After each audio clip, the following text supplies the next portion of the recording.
yeah, I mean, it's just like how hard can you work for something you're passionate about, and like that is exactly what sports is. Like how hard are you going to work for this sport that you're so passionate about because you want to win? Yeah. So I would say almost every single, like my life, my transition from an athlete to a full-on businesswoman, like there was like no, it was just like smooth. Yeah. Because it's really like the same thing. Yeah.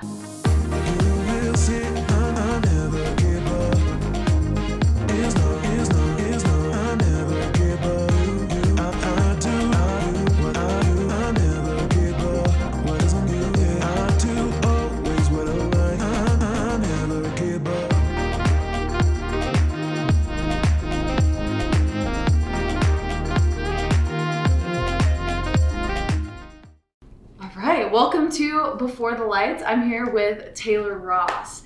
Taylor, tell them a little bit about yourself and Crossbar. I'm so excited to be here. Oh gosh, well, thanks for having me. Yeah. This is your home, so we're in your home. Thanks for having me. Oh yeah, anytime. My name is Taylor. I am a soccer playing, filmmaking entrepreneur. I grew up in Rhode Island, lived there for mostly my whole life until I moved out here to Denver like a year ago. And we're in the Crossbar office. Crossbar is my company, and we're a high-end soccer goal supplier, and we focus on creating sustainable change in society. So that's why we use 100% of our profits to build schools in developing countries. Yeah. So we have a lot to dig into. I mean, I met Taylor this summer playing for the Rapids, and she is a boss. Like, her company is focused around soccer, but she can freaking play. She's so good. Honestly, you should enter the draft this year. I bet you.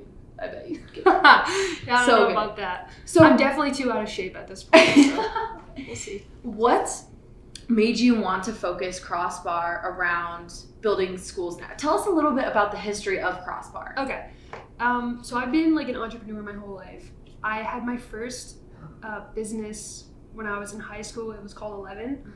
And I just like made sports apparel, and the idea behind the brand was like, if your opponent does 10 reps, like you do 11. If they run 10 sprints, you do 11. It's about like going to the next level.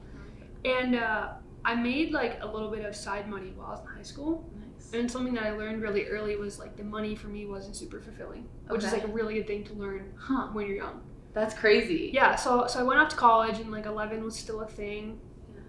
And my sophomore year, once I was really settled into college and like loving it, I was like, okay, how can I take 11 and make it more involved with soccer and giving back? Because I knew that those were things that I wanted to be more involved in, obviously.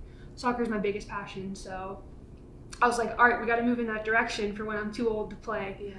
Yeah. And so when I was a sophomore, I started an organization called Cleats Count. And the idea behind Cleats Count was, okay, let's take cleat donations from the teams that come here to play against me. So that way, even though we're rivals for the 90 minutes that we're on the field, we have a moment after the game where they can give cleats, and we know that we can give them to kids overseas that are in need. So I started that. We got tax exempt status, which was like, people are like, how did you do that? And I'm like, I don't know, like we wrote a letter and they approved it. Like apparently it's like a really hard process, and like they just approved us. To this day I don't know. No way. Yeah, which is like we didn't even know that until like a year ago. Yeah. So anyway, so I went on 2 trips during my time in college to deliver the soccer cleats. First trip was to Ethiopia, second was to Kenya. And there was a bunch of stuff that happened in between. Like I started an apparel line so we could use the money to buy the kids new cleats instead of used cleats, like for our second trip. Yeah. Like each trip we try to get better and better. Yeah. And when we went over to Kenya, we visited this orphanage called Tumaini, and this is where we stayed for the whole 2 weeks. We would teach the kids school during the day, and then we play soccer all night, every single night, until we had to like drag the kids inside because we just like loved it so much. Yeah. And it was there that the founder of Tumaini had told us that they needed a new school built. And Jordan and I, my older brother, who I had been doing the cleat stuff with, we knew we wanted to make a more sustainable impact as we move forward. Because it had been 2 years at this point, and like it was a conversation that we had before we even left for Kenya. Yeah. Anyways, everything ended up falling into place. And when Rose said they needed a new school built, Jordan and I just like looked at each other across the room, and we were like, oh my God, like this place that we've fallen in love with needs exactly what we wanted to start giving. Yeah. So Tumaini was the inspiration behind Crossbar. We were like, okay, what can we sell that's already being sold, but sell it in a way where we can use the money to make a really big impact for communities. And so that is like the really short version, even though it's long, the really short version of how all of that really happened. Yeah. Going back to when you started in college, was it hard to balance? Because were you balancing playing a D1 sport and this company? Yeah. So it was a lot, but like I enjoyed like every second of it. Yeah. And the good thing was like obviously everything I've done has been based around soccer, so it's like like when we collected cleats, it'd be after a game that I was going to be playing in anyway. Yeah. And you know, on top of that, I also worked at this pizza place while I was in college. Yeah, I like have never liked asking my parents for money ever. That's awesome. So I used to deliver pizza like in between like whether it was like after class or like in between before practice. I used to literally drive around campus to deliver pizzas. Oh my gosh. And so yeah, it was kind of a lot, but like I was so passionate about it that it didn't really like it was just like really fun. I know. Most student athletes can't even find time to eat, let alone run a company, I know. Deliver pizzas. Well, I would just eat the pizza while I was driving. Fair. Yeah. I think that's a really important thing you mentioned, though, having the passion for it. How did you discover you had a passion for entrepreneurship? Because obviously you had a passion for soccer. How did that translate into this new venture that you're doing? I think some people are just like born entrepreneurs, like, and then it gets more instilled in you as you get older, especially if you're an athlete. Like, you know more than anyone about like being driven and like setting goals, and like the sports world and the business world like go hand in hand. Like people say business is war without bullets. It's like the same way that sports is. And so I don't really remember a specific time in my life where I was like, you know what, I'm an entrepreneur, but I do always remember loving to read, loving to learn, and loving to like create things, and that's really what entrepreneurship is. Yeah. So what things do you think came from soccer? Like what attributes have helped you in this next step of building this company? I would say being a team player and being a leader is probably the biggest one. I would probably say I was like a natural leader from when I was young.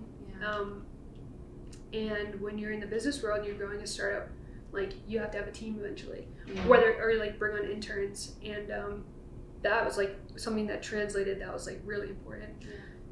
Something else I would say would be like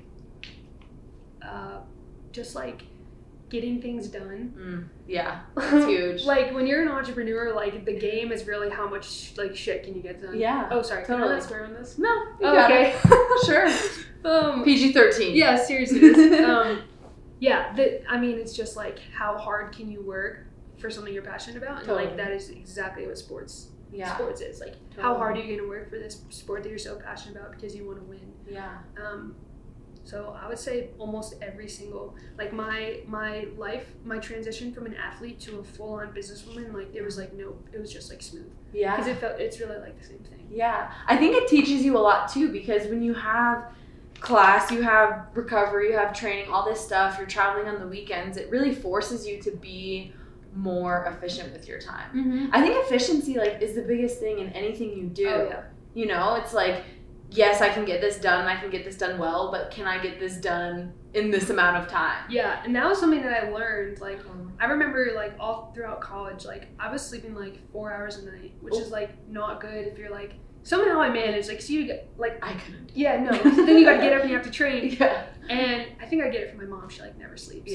But now that I'm getting older, I'm like learning how important sleep is. And it's like, it's like once you're an adult, anyone that's like, I can't sleep because I have to get my stuff done, like it's just the wrong mindset. It's like, how efficient can you be in the hours that you are awake, and still make sure that you get enough amount of rest.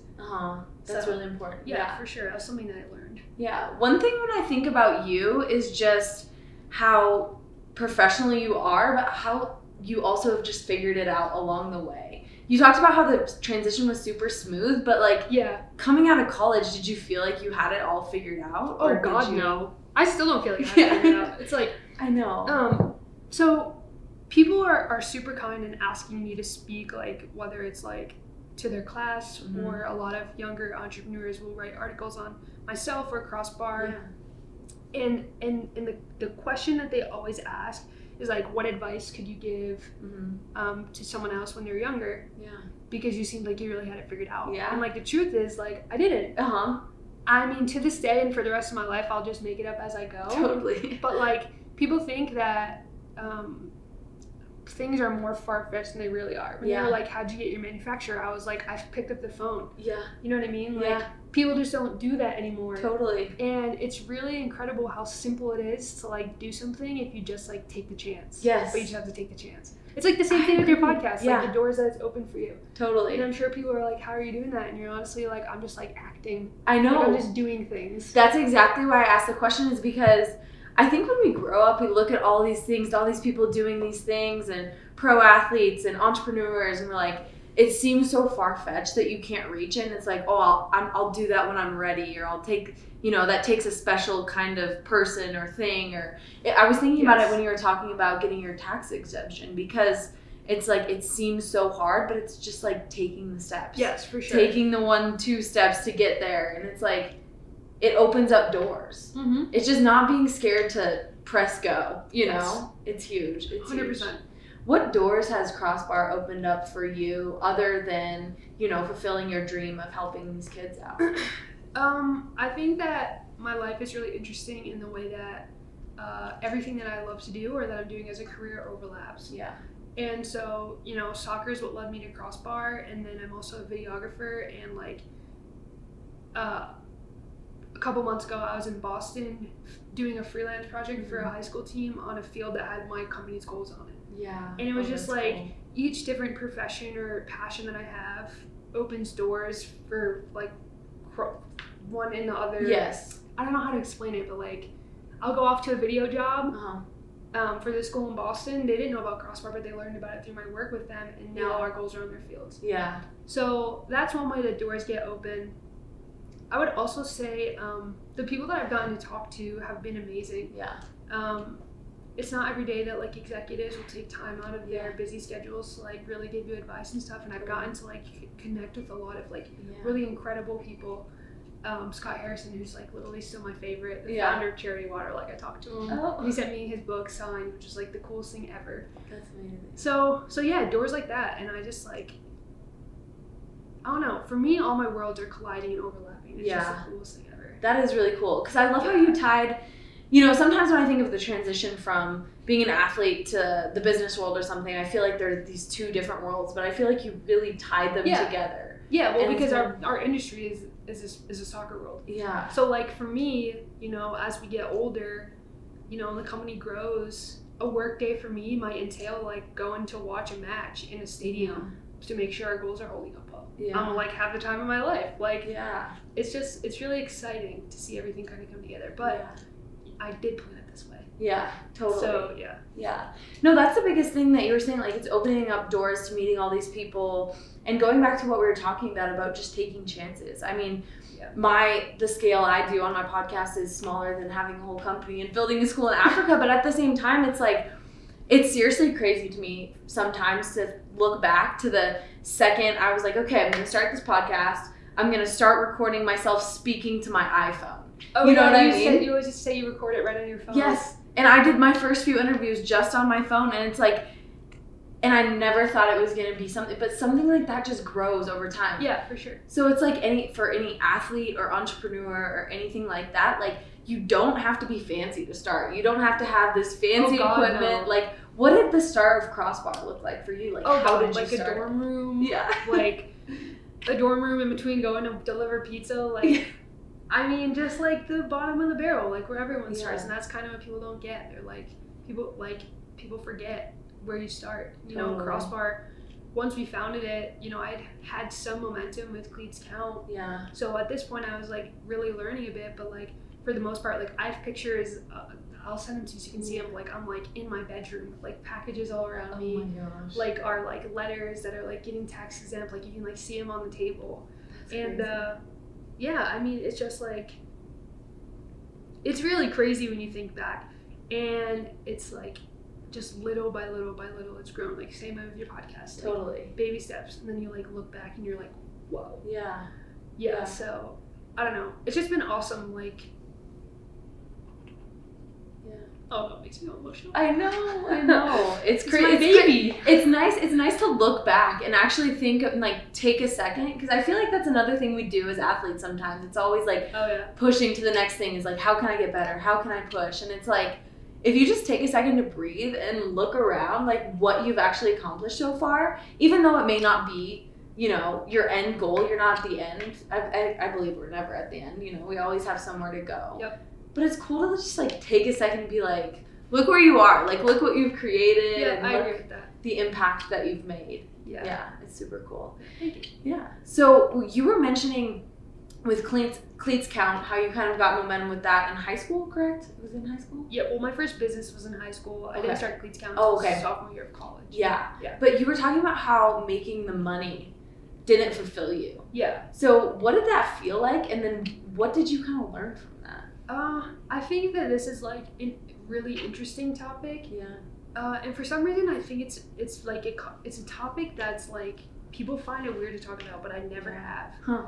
And you know, we live in a day and age, really any day and age, where like money is a necessity. Like Totally. we built Crossbar with a specific business model where I can do this for the rest of my life and like support my family when I have one. Like, so money has always been important, but there needs to be more tied to it. Yeah. Like it can't just be about the money. And I remember realizing that after 11, I remember thinking like, okay, cool. Like, what's the point? Yeah. What's the point? And Totally. like having that point, like when it was Cleats Count, what is now Crossbar, like that is what gets me out of bed every day. And it's like, I'm so excited to do this. Like, is it cool to like make money from something that you've built? Like, of course. And am I excited to like be able to have my own home one day that I, you know, like funded through like this endeavor that was like once a dream? Like, I think it would be amazing. But for me, I think it's like really purpose driven. And we're like living in a day and age where like more and more people are realizing that. Yeah. I think it's cool. I know. I feel like I've had so many conversations lately just about that. And for me, it's been a tough transition and realization, because when I went to DU, my first like 2 years, my focus, I was like zeroed in on like, I'm going to graduate from here and I'm going to make tons of money and I'm going to come out and like be one of the kids that they talk about of like, oh, she earned this right out of college. And like, that was my goal. And I was chasing the money, and I'd listen to these podcasts where like, don't chase the money. I'm like, listen, Everyone I just, want like, this brushes it and I off. want this. Yeah. But it's been a cool process of figuring out, like, at the end of the day, what, you're 23? 23, yeah. 23, I'm 22. We have so much time to chase our dreams and make a difference in this world, where it's like making an extra $50,000, $20,000, whatever it may be, in a job that we don't love versus chasing the things that we do love and trying to make a difference in the world. Like, that's what matters at the end of the day. You also have to think like, this is something you should really think about deeply. I don't know if you have before, but like 10 years ago, 20 years ago, anytime before that, like your stream of income came from your job. But like we're living in a day and age where like you just got your first sponsorship deal. Yeah. Like that has nothing to do with your career, and it's like a way that you can continue to make a living. Like you can do something that you're really passionate about and keep a blog about it and monetize the blog. Yeah. You know what I mean? It's crazy. So like it's always been an important concept, but I think we're like entering this day and age where it's like can really be a reality. Super different. You know what I mean? And you can have like, you know, like because of like my video, you know, experience or like my content experience, like I can like make money on the side for like, do you get what I'm saying? Like it's not just about like 9 to 5 anymore, or like what you like go to school for. Like there's so much opportunity like at our fingertips that like if you just chase what you're passionate about, then there is no reason why you can't monetize that like in today's day and age. Does that make sense? True. Yeah. Okay. I was listening to a podcast the other day. It was Wall Street Journal's on like side hustle, or it might have been a TED Talk or something. Can't remember, but it was all about how exactly what you were saying, whereas like 10 years ago, whatever it may be, it's all about the 9 to 5. But now with these side hustles, people are making more money doing this, and plus they can chase, you know, they can have their job where they're providing for themselves, their families, whatever it may be, but then having these side hustles where it's like they're chasing their passions, they're doing it because they're passionate about it, and then it's creating that revenue. That's so true. I love that. No, thank you. Yeah, no, that's I think awesome. it's important to think about. Totally. When you went to Africa at first, I remember we had talked about this in the hotel room at Utah. When you were first explaining Crossbar to me, and I was like in shock. I was like, "This girl is so Cheyenne cool." and Hannah were there Cheyenne too. and Hannah were Oh, there, yeah. and we were just sitting there listening. Cheyenne was like crying. I was like loving it. I know. I was like, I love this girl. We were all so emotional because I'm like, "This girl is so cool." Are you kidding me? I don't know about that. This is so cool. So you were explaining how when you first went to give them cleats, and you kind of explained this in the podcast already, but then you saw a greater need. Yeah. How did that kind of transform your thinking from like, oh, I'm just going to give them cleats, which is obviously so cool. They're probably so stoked to have cleats, but like what kind of changed your mind about wanting to give them access to education and all that stuff? So that is literally a great question. Thank you. What a host. That is such a good question because it's really important. Yeah. And like I said, I was making it up as I went and figured things out as you go. And like, as any person that's naive to wanting to help over in a third world country or an underdeveloped community, you're like, okay, let's just like give them things. Yeah. But you go and you start to learn, like, for every pair of soccer cleats that we bring over there, it's a pair that aren't being sold in their own economy. Yeah. For every soccer ball we bring over, it's like once we started learning these things, like Jordan and I would only buy soccer balls from Kenya. Oh, like we wouldn't bring them over anymore. Yeah. And so, and I don't want to like turn people off to the idea of donating things. Like Totally. as we continue to go back, we'll bring like cleats for the kids because they like really want us to and they're excited about it. Yeah. But it really takes like experiencing it to truly learn how to help and not hurt. Yeah. And like just being over there and seeing it kind of with your own eyes is something that you really have to like. Yeah. It's hard to like reiterate which is worth because it's like really something they have to see. Yeah. But the people over, specifically in Kenya is like my like pride and joy of like life, like the best people I've ever met. Yeah. So kind and it's so intelligent. Huh. And like they just like need a chance. And when you kind of like make the connection between like this like just abstract, like we're sending these kids to Africa and like this concrete, like I know this kid, I know this kid, I know this kid, I know the founder, like I know the people down the street. Yeah. And like seeing how much they deserve like as humans. Then you kind of start making the connection of, okay, how can I help? Yeah.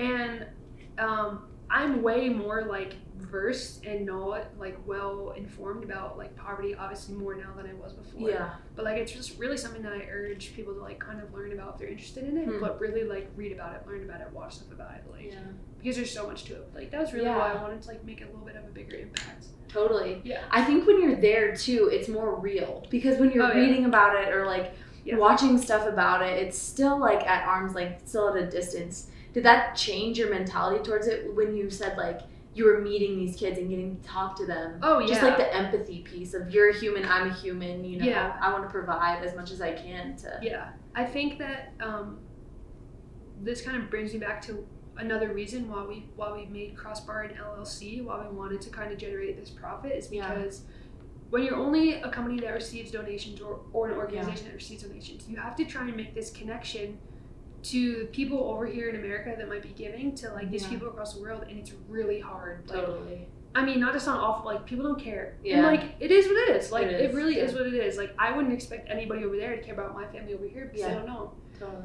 And so that was like a really big learning point. Yeah. And so that's why we try and create so much content and document so much stuff and share so many stories because that's how it really, really connects people. Yeah. Personally knowing them changes everything. Totally. And the difference between my first trip and my second trip was, for my first trip, we were in Ethiopia for 6 days, but we bounced around to different cities every day. When I went to Kenya and Tumaini, we stayed on the Tumaini compound for like 12 days. So same kids, taught them every single day. 12 days of the same people, the same community, and that's like when you really connect. And build those relationships. Like, not to sound like, I never want to like sound cliche in the way that I like speak about this, but like they have changed my perspective here. Like, I rarely ever complain about anything anymore. Totally. Like I don't even try not to. I just consciously like don't. Yeah. Because you just know. You've been in it. It's really not that bad. You've experienced it. Yeah. That's the one thing I was going to ask you too, a little bit back to the soccer piece because you lived in that life. You know, we go to school and, you know, we'll get scholarships to go play soccer at a university where we're getting this amazing education. Yeah, we're flying and we're chicken farm for free for 4 years. Yeah, Like, true. yes.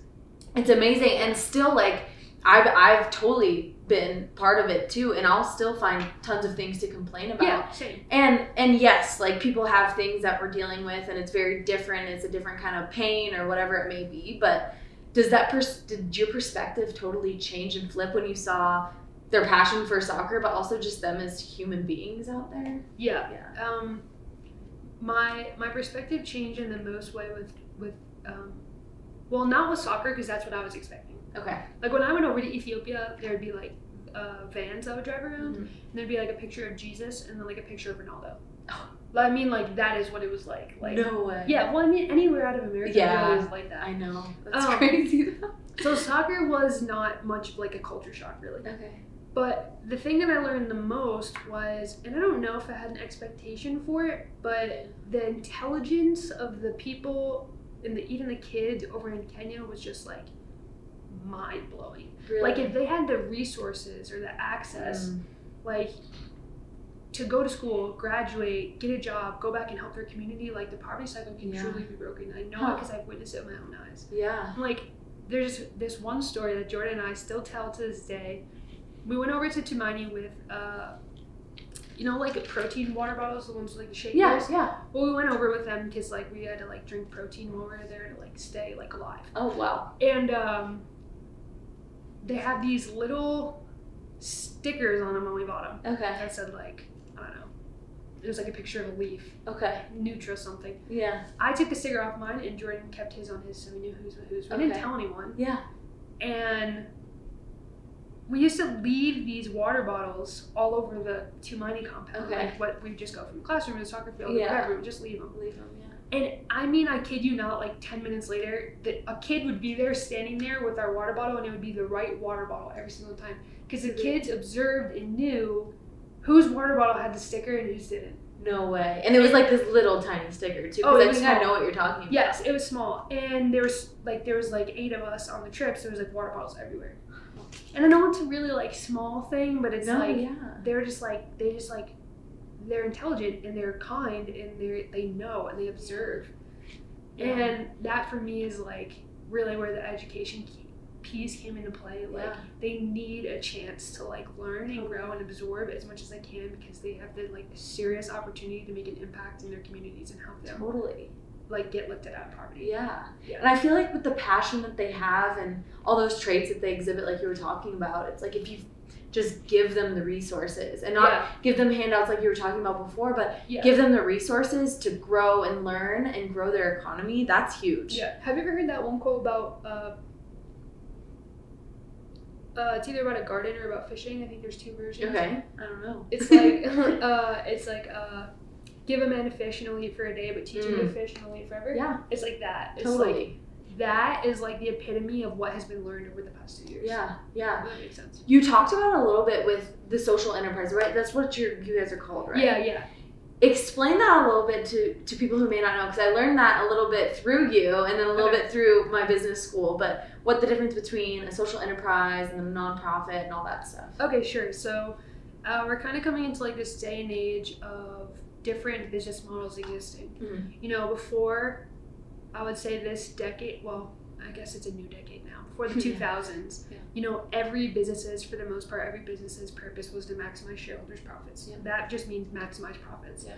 And now you can have a hybrid, a social enterprise, a B Corp, these new business models that people are introducing that are like showing people that like making money and making an impact are not something that's mutually exclusive. Yep.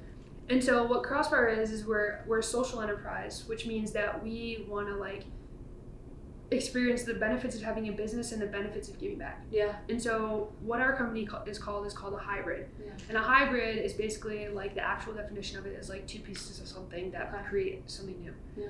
So Crossbar itself, like when we sell our soccer goals, we're an LLC. So we incorporate it as a for-profit company because we truly believe that the biggest way to make an impact is to generate the revenue to do so. Totally. Yeah. Because if not, you have to be dependent on grants, donations, and like I said, it's hard because of the disconnect. Mm-hmm.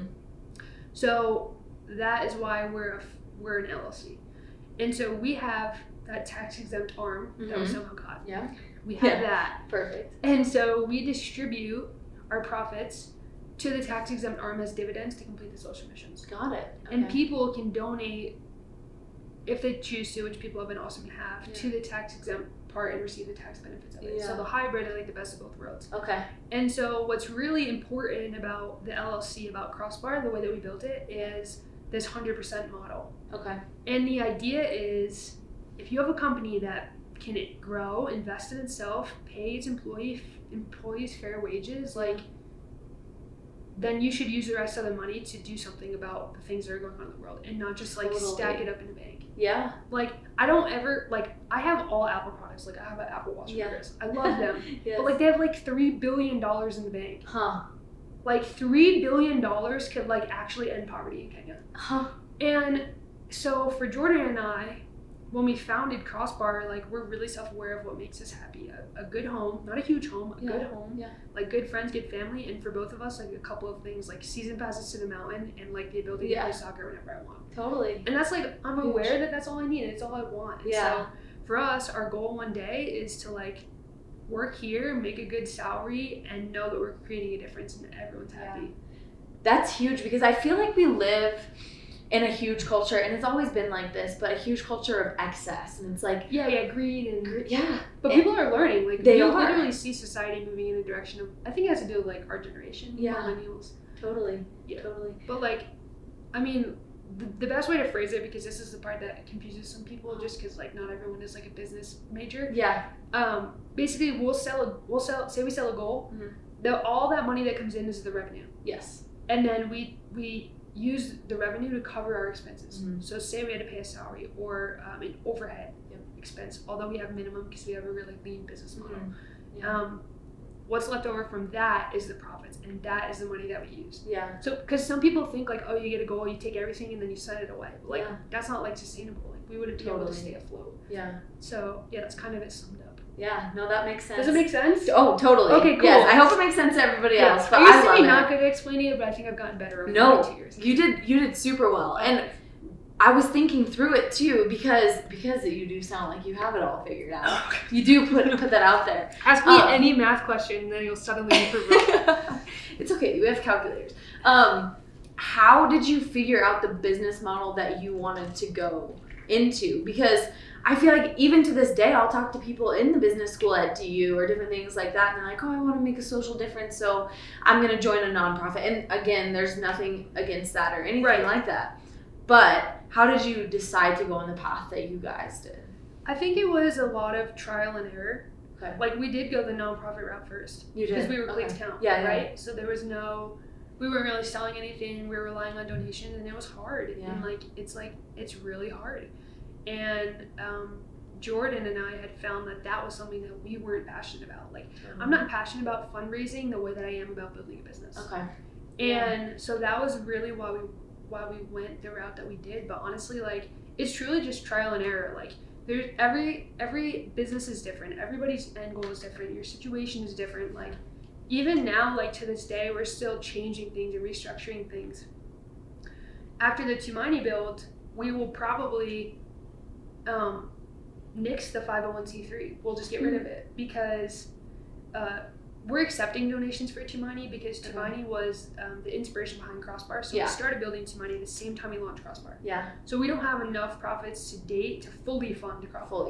Fully fund Tumaini. Totally. So for the Tumaini build, we're accepting donations. That's why we're still utilizing the tax exempt arm. But once Tumaini's built, we'll nix the 501c3 and we'll get a project partner. So an organization that we've been in talks with is Pencils of Promise. Do you know the organization? No. It's an amazing organization. They build schools in developing countries and communities that need them for like $50,000 in the most efficient, sustainable way. And for us, we know we want to go that route, so we'll nix the 501c3 and we'll start giving our dividends instead of to our own nonprofit to Pencils of Promise. And the reason that we're doing this is because the Tumaini build is really unique and special. The Tumaini compound, the Tumaini orphanage, already had a school in place. So they had a curriculum. They go by the 844 curriculum, same as us, like 8 years in like younger school. High school and then college. They already have 17 certified teachers that went through 3 years of training. So like, their administration fees are taken care of. Like their infrastructure is in place where we're just building them a new school building. Got it. But there's not going to be other builds like that. Okay. And this is something that goes along with the helping or hurting thing that I was kind of talking about. A lot of times people will go over to like a third world country, they'll build a school or a library, and they don't realize what comes after. You can't just put up walls somewhere and be like, there you see go. you later. Yeah. And, learn in there. Yeah. Yeah. And oftentimes it ends up being like a waste of resources or money. Totally. And we never want to do that. And so Yeah. after Tumaini, we're going to go the route to put the school building aspect in the hands of people that are professionals at it. Wow. Yeah. Okay. So to go full circle here, to really answer your point is like, when you're trying to figure out your structure for your business, like there's no right, there's no wrong, and there's no rules. Yeah. Like we're gonna change our structure. Yeah. There's one rule. You know, like commercial. Yes. Oh yeah. Yeah, we're gonna change our structure again next year. And although I do think that would be the structure we stick with as we move forward, like it's truly just trial and error. Yeah. Just try it. Just start as the theme of this. Yes, seriously, just start. I know. One thing that has been standing out to me when you've been speaking is just the ability as an entrepreneur, as a businesswoman, to be able to change, to be like open to learning. And I feel like you're very into personal development and just like figuring it out as you go. What are some of the key things you do to like continue to learn about business, to continue to learn about how you can help and provide that for other people? I think that I'd really take advantage of the amount of knowledge that is like at our fingertips. Yeah, it's huge. Like it's like, you know, people used to go to college and actually had to go to the library for the books there. Like, could you imagine? Like, do you know how long it would take to write a paper? Like, where you can just Google it? Insane. Like, it blows my mind. I know. Anyways, so yeah, I love, like I said, I love connecting. I think that truly the best thing you can do as an entrepreneur is to find mentors, whether they're like one conversation mentors or people that you build relationships with. Yeah. That's so important. The second thing is I love to read. Okay. I don't like to like force reading on anyone because some people don't absorb knowledge that way. Okay. Yeah. And so if maybe like you like want to watch YouTube videos instead, because I do that too, or like documentaries. Yeah. Just learning as much as you can, and then I don't really think there's a better way to learn than to actually apply it. Yeah. And with that comes failing, and you have to be like open to that. Yeah. That's so true. I think that's one thing I think about with college and stuff, because you know, we both went to very good colleges and you absorb so much, but you're not forced to apply it. Yeah. And I feel like the most I've learned recently has been, you know, sitting down with people who are already in the industry that I want to be in, or being forced to make a podcast and talk to people that I'm scared or uncomfortable to talk to. Not you. No. Other people. But you know what I mean? Just like being forced into it is like the best way to learn. And maybe you're going to suck at first. But you just do it. Yeah, I think, and it's funny that you say that, because, so when I was in college, I had started Cleat Scout when I was a sophomore. Yeah. So, and like kind of what I told you about my second half of my senior year, what my internship was. Yeah. Like, because I had started Cleat Scout while I was in college, when I would go to class and there'd be like a lesson, it wasn't just like this like abstract concept. I was like literally taking what I was learning and applying it, and like I think that I learned in such a better way than like my peers, because it was really real for me. And so like from that, the other piece of advice that I always give to like younger entrepreneurs that kind of goes hand in hand with like just start is like just take like don't watch Netflix for one night, or just like don't get me wrong, like I watch Netflix. Oh, totally. But like just like don't do that for one night, and like figure out what you're really passionate about and like learn about it, and maybe start something, or like get a move on. Yeah. And like I know that the time-wise thing of college, like as an athlete, like if you even have extra time to like pee, like good for you. Fair. But like if it's something you're passionate about, you'll find time for it. Yeah. You totally will. And I think that's so true about just starting, because even if you know, such like on a small scale, but like I had different little things like food Instagrams and like little things like that. And I think the biggest thing, and I face this too, is that like we're so scared of other people's judgments, and we're so afraid to start at 0 followers, or so afraid to start at 0 revenue, that we won't start, because it's like, oh, I don't want to look like that guy who's just trying to do this and have 0 followers or whatnot. And even if you start, it ends up not being something that you're super passionate about, and you figure you're still going to be learning things along the way. Yeah. Like and through it your could other lead you to businesses. something new. Yeah. Like I was like, I started at 11 and I was like, oh yeah, here we go. And then I was like, this isn't it. And Exactly. I started Kids Count and I was like, this isn't it. And like that's when I came to Crossbar and I was like, this is it. Like Totally. You know what I mean? So even if it's not your first thing, like you probably, when you start 11, you're like, okay, this is going to be it, right? Yeah, yeah. You didn't start it being like, okay, this is my bridge to this next thing. Yes, exactly. You started Just thinking happened. it was going to be it, and you gave it your all, but then you kind of figured out along the way, and you learned so many things along the way. So I think that's a huge point. Yeah. Yeah. I just like, I feel like I can't overstate enough, like, it's kind of like what we were talking about with like underappreciating like being a college athlete, like the hotels you get put up in, or the food, or getting to just like have fun every day with your best friends. Totally. It's almost, I think it's the same way with the resources that you have while you're at college. Yeah. Like I would go to financial accounting class, and then I would go, my professor, I'll never forget him, Joseph Diadamo, shout out Diadamo, my guy. I would go to my accounting class, and then I would go to his office after, and we would do my books for Cleats Count. No way. And like what people don't realize is like in the real world, like that costs money. Oh yeah. And like when you're in college, like these professors would like love nothing more than to help you apply it to something that's actually going on in your life. Oh my gosh. And like that's that huge. really like was such a leg up for me and such a turning point. Like I just like really want to urge people like take advantage of the resources that they have while they're in college. No, that's so It's really huge. important. It's so tempting, especially as a college athlete, or even with just a college student who's working all the time, to just kind of get through it, right? And just like go to class and be like, oh, I got my good degree. But you're so right. There's so many resources. Yeah. And usually if professors are passionate about people wanting to see their students succeed. So that's the coolest thing I've heard. That's awesome. Yeah, you got like a team of like 12 like successful, Yeah. I mean, not all professors are really great. I had some that like really sucked. Yeah. But yeah, you've got like this like built-in squad that Yeah. you could like totally utilize if you wanted to. That's huge. That's awesome. Yeah.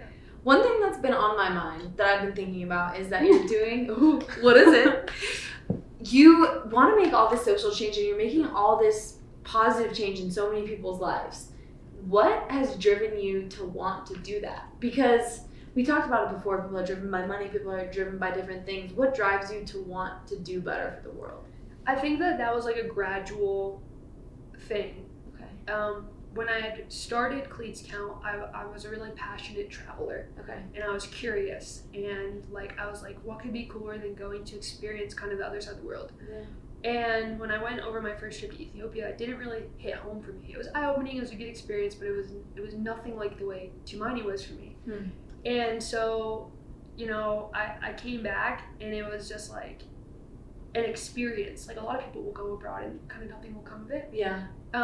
And it wasn't until I went back over to Tumaini where it just pulled on my heartstrings, and I fell in love with the community, and I wanted to help. Yeah. It was never like, I didn't like start Cleats Count with like the mission of like, I'm gonna go over to Africa and try and end poverty. Yeah. Like that's like not like a genuine, Yeah. I mean, kudos to anyone that does that. Yeah. Because obviously it's important. Totally. But like for me, it was a really, really genuine, gradual connection, and like every day that this build is going on, it's like something really real in my life. And I like get voice messages from Rose, the founder. We like send them over Facebook. Like that just like make me like tear up, like to hear her voice. Yeah. And it's just like it's something that just like comes out of nowhere, and it happens. Sometimes people will ask me like we have problems here in America. Like think about like the Chicago school systems. They're like, why don't you want to help in your own home? And I'm like, to be honest, like I've been to Chicago I don't know how many times, and I've never felt this like fire inside of me to help them. Yeah. And the thing is like there are people out there that will find a fire in Chicago but not in Kenya. Yeah. And so for me, I think it's just like go to where your heart feels drawn. Like I probably won't go back to Ethiopia. Yeah. Like not to sound like a harsh way, but like for me, like Kenya is like my place. Yeah. So it's like a real genuine connection. And if you're passionate about it, then it's gonna give you the energy to do as much as you possibly can do. Yeah, exactly. Yeah. So yeah, I'd say that's kind of the story on how that happened. Yeah. All right. So going back, to what? To the beginning, the very beginning. Taylor Ross was born September 28th, 1996. Oh, our birthdays are close. When's your Wow. birthday? It's 22nd, September 22nd. That's my best friend's birthday. Oh, no way. Yeah. That's me. Just kidding. Back to before you started Crossbar, before you started any of your businesses, maybe even before you were an athlete, what are one or two things you'd tell yourself with all that you've learned throughout this process and all that you know now? Could be large scale, small scale. Well, I was an athlete when I came out of the womb. Oh, fair. So should I go back Sorry. to the womb? Yeah. Two things that I would tell myself before all of this happened. I think the biggest life lesson that I've learned, and I think that anybody should apply, is nothing is worth doing unless you have the right people to share it with. Huh. Like, I think it's something my dad like really always like instilled in me, but like I would get so deep in like Crossbar or like school or like soccer and we're very close. Yeah. I remember I had like this 1 week where I didn't call for like 2 weeks. I was like barely answering his texts. Wow. He finally got me on the phone and he's like, what is the purpose of doing these things if you don't share them with people that you love? And I was like, wow. And I've never forgotten it. That's huge. And I think like if I could probably tell myself that a couple of years ago, I think I'd probably want to think about it more than I had. Yeah. And I have fantastic friends and family. I've had a great life and everyone's always been supportive. But if I could like instill that even more in my life, like I would, because I think it's just like really great. Totally. Really great advice. So that'd probably be one. Number two, that's such a hard question. I know. It's like before I was an athlete, I was like one. I know. Just super athletic this whole time. Oh god, Just I was such a anything little you've learned on sports this nut. Yeah. I would say be more open with how I feel about things. Okay. I think that I have a lot going on in my life, which I like love. Yeah. But a lot of the things I do are like leading roles, and I Okay. feel like if I'm like more vulnerable to my emotions, it makes me look a little bit weaker. And so I really struggle with that aspect. And I think now I'm learning. If I like could look back or go back, I think I wish I could have been more open with like the things I was either struggling with or felt, because I think it would have helped me like be farther along than I am. Totally. And I think that's important for anyone, no matter what position you're in. Yeah. Yeah. No, I agree. And that's one of the main reasons I started this whole thing. Really? Is because that's exactly it. I was like sitting there and I was like, I same way, you know, it's almost the athlete mindset of like, I have to be perfect and I have to not have any mental struggles and I have, you know, because it's almost looked at like a weakness. But I feel like the more you open up and talk to people about it and the less guarded you are, even though it may be hard, the more open it all becomes and the better you feel about it. And you're more apt to chase your dreams and talk to people and be open and share it, you know? Yes, I agree. Yeah. Hundo P. Yes, so you're obviously leaving a huge legacy here with Crossbar. Oh, stop. You are. Even if you change, this is what I think about legacy. Every day. I don't think anything else of it. I know. This is what I think about legacy is like, it's not necessarily the schools you build or like, you know, where your name is left, but it's like the impressions you leave on people, you know? It's just the things that people think about you. So what type of legacy do you want to leave for yourself and for Crossbar and just for everybody that you touch along the way? I think this is something that I've known for like many years of my life.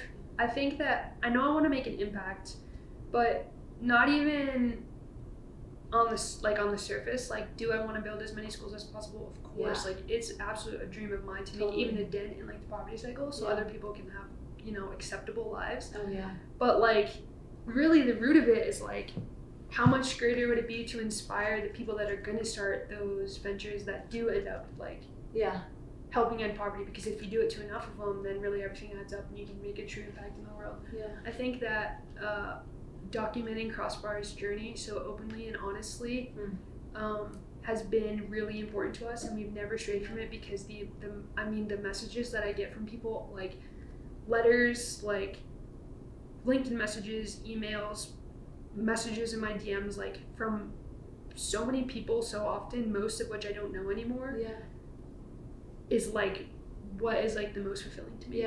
And I don't need that validation, like totally. To be honest, like I don't even care if they would like it, they don't even need to tell me, but like if I could just know that like somebody was influenced to go start something, or like to to go do something that they were really passionate about, like that for me is what is like really the most fulfilling. Yeah. So I would say like legacy wise, just like inspiring other people to like just start. I love it. Yeah. That's awesome. Yeah, no, that's the truth. Well, that's amazing. Thank you so much for sitting down with me Oh, and thank talking you for about having this. me. I love everything that you're doing, and We just talked for so long. I know. How long was that? Like, I don't know, an hour. We crushed that, dude. That was amazing. Well, thank you so much for everything, and I love Crossbar being home for now. For me as well, this feels like home too. So, you're the bomb. Oh, thanks, you too. All right.